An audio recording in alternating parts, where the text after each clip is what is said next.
Hi, I'm Shay Quillen, a pop music writer for the San Jose Mercury News, and we're kicking off a series of visits from musicians here to the Merc with a very special guest, John Vesely from Secondhand Serenade. Welcome, John. Hi, hello. Howdy ho. Hi, nice to have you here. And you've got a brand new record coming out. I do. A Twist of My Story, and it's very different from your first record. The first record you recorded on your own in a studio by yourself. This time you've got a band, you've got outside producers. Tell me about it.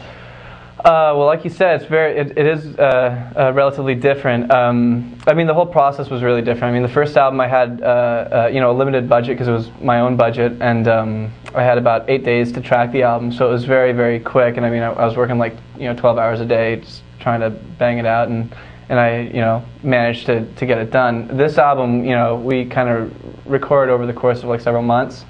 And so I had a lot more time to kind of create, and I had time to write in the studio. It was a really great experience. I got to be with work with two great producers, Danny Lohner, who was one of the original members of Nine Inch Nails, and Butch Walker, who is of course Butch Walker. He's just done tons of production credits. So.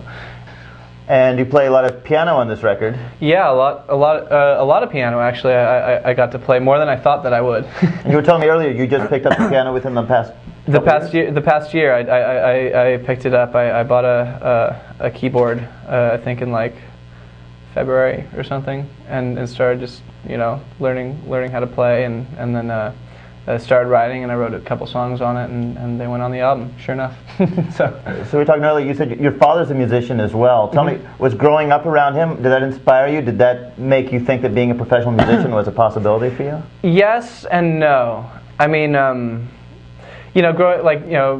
anything that your father does is not necessarily on your A-list of things to do, and so I mean, I wasn't necessarily inspired to that point. I mean, I am a lot more now than I was then, of course, but he did push me to kind of to learn music in any form. I mean, they started off having me play piano when I was very young. Like, I mean, I don't remember a thing of what I learned. I mean, I was like 4 years old, and so I played piano for like a little while, and then he tried to introduce like saxophone and these horns, because he's a jazz musician, and so he was trying to introduce me to things that he knew about.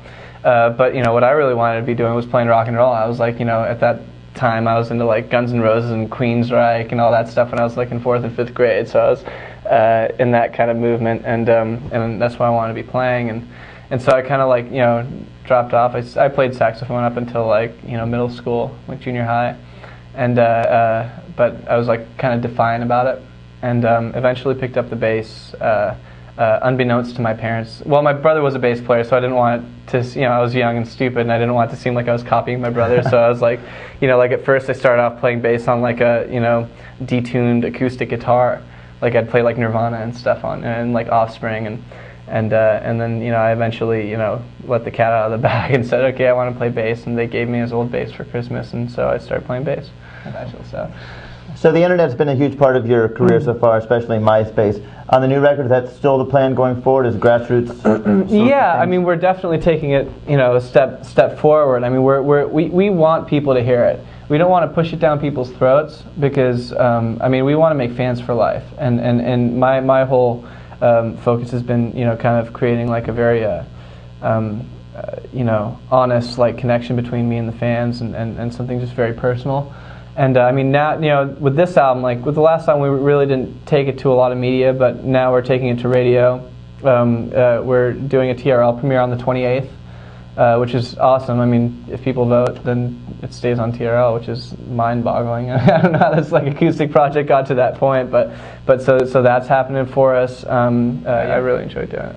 Well, it was very cool of you to stop by. We don't have a couch here, but we have stools. Yes, stools. We appreciate you equally stopping as by. Comfortable. I'm used to sitting down now from the studio and from tour and from everything. I'm like, I'd rather be standing, to tell you the truth. So. Well, it's great to see a Bay Area musician having such success. So thank you, man. Thank you very much. Continued success. Thanks for coming by. Awesome, man. Thank you so much. Take care out there. Awesome.